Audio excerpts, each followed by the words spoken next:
Hello everybody, and welcome to another inconsistent Bookworm, guys. Of course, I crank these out like nothing. I am here, of course, to talk to you about Overlord, Volume 5. I don't know why I went sort of British with that. Just kind of worked, I guess. So, what did I actually think about this? Knowing that I've actually enjoyed it, even though I thought the last book was like, how dare it kind of stop with the fight between Shoutier and also Ains. I enjoyed it quite a bit, even though it's a book of halves. Like, I literally was just flipping through it just a bit ago, and I was like, okay, is this book as half of a book as I thought it was? Gonna explain. So, obviously it ended, the Volume 4 ended with Ains and Shoutier still going at it. And Shoutier almost having Ains a little bit on the side after she kind of pretty much did her double form.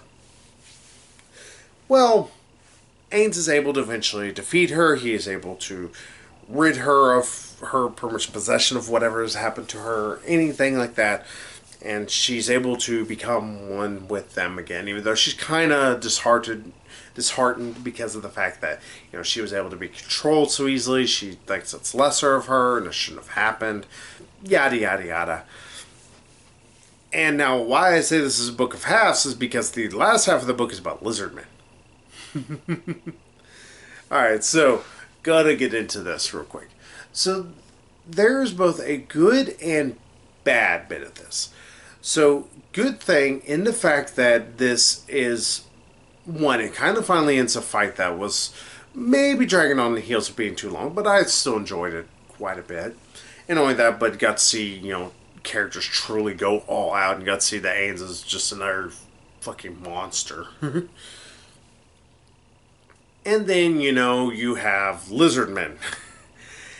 And it's supposed to be about, of course, on the cover here, this guy and this princess. Technically, she's a, like, acting chieftain. Her name is, I believe, Lulu. His is Zazu Sosha. I can't pronounce his name correctly because I'm stupid, as I always say. Which is very honestly true and obvious. Now, I don't think that it's bad to have that. In fact, I think there's a lot of good with that. One, it opens up the world more. It gets to explain a few more things. It kind of goes more into, you know, it's like, well, what is this world? Who are these different characters, these different NPCs? And you can see they're more than just simply, you know, characters to fill out a video game world. They're actually living, breathing people. Well, lizard people, but still people. I just think it's kind of weird that it does all this literally in halfway point of the book. It decides to talk about nothing but the lizard people, and you get very little of any of the people from Nazareth. It's both a good and bad thing, and I'm still torn on whether or not if it's truly as bad as some people make it to seem, or if it's as good as some people are fine with it. Because I do agree, it's great to see some more actual world building, some more introduction of other characters. We've seen humans, we've seen, you know, giant hamster knights. We haven't seen lizard people. That's interesting. That's actually a unique idea. Let's go with it. But in the same instance, I do agree with people who are like, hey, this is kind of just taking away from what was all happening. It just, suddenly we just had this massive fight, and instead of, you know, going more into dealing with Ains and, you know, some stuff with the different citizens of Nazareth, we're now just suddenly going to Lizardman 101 and just going to deal with them for a bit. And I would agree with those sentiments as, you know, wholeheartedly if the lizard people weren't fleshed out. Because that's the thing, they're all fleshed out. There's actually character bits with them. The lead guy, I'm just going to call him Zaz because it's simpler and I'm stupid. Zaz is actually very funny, is the best way to put it. He has a lot of, like, little subtle jabs at everybody, and he does a lot of little funny, cute things, is the best way to put it. And Lulu is actually kind of endearing in how she reacts with him, how she actually talks with him, and her just genuine way she deals with different things. Especially with the whole fact say, hey, yeah, we're going to get attacked by a giant thing. We're trying to figure out what the hell's happening. And it seems to set up a battle action between both Ains and also the lizard people. Because he's trying to figure out, it's like, oh, they're going to be good zombies to raise up from the dead. And it kind of shows again, Ains is a bad guy. He is not a good guy in the best way. He's the protagonist. He is not the hero of this story, which is fine. That's actually a good noble deed that that people need to keep realizing. Like, I still didn't get whenever anybody was upset over him killing the one mercenary. I can't remember her name now. It's like, yeah, why wouldn't he? She threatened his life and tried to kill some of his people. It's like, yeah, he's gonna kill her, and he's gonna kill her brutally. He's not a good character. He's not meant to be. So yeah, I think this book does have problems because it does take a little too much away from the actual citizens of Nazareth. They are interesting. We've already had a lot of introductions to them, but I would like to see more of them. Some of them I would like to see more of. Like, for instance, how about the spider guy back here? We've seen him just a little bit, but just that little bit. Now he's supposed to be one of the main characters that's going to help lead to this attack that's going to happen on lizard people. You know, I would like to see some more of the custodian, and I get people's grievances with that, but I don't agree with the grievances of saying, like, this is a completely bad volume.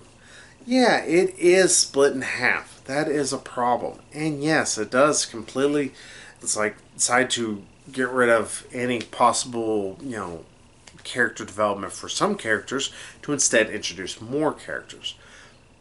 But I think it did it well enough that it's like, okay, obviously there's going to be more to the characters. I will be remiss if in Volume 6 they all are just dead, but, I'll see what proves me right or wrong. I'll know here shortly, because I think I'm going to read that next. I've actually been looking forward to trying to get back in Overlord a little bit more. But I think too many people are willing to try and sit and write off all of this simply because of the last half. And only that, but you're then completely ignoring what happened in the first half. Sure, the fight was starting to go a little long, but it's supposed to be a knockout, drag out, just bone crunching fight. And that is what was fantastic about it.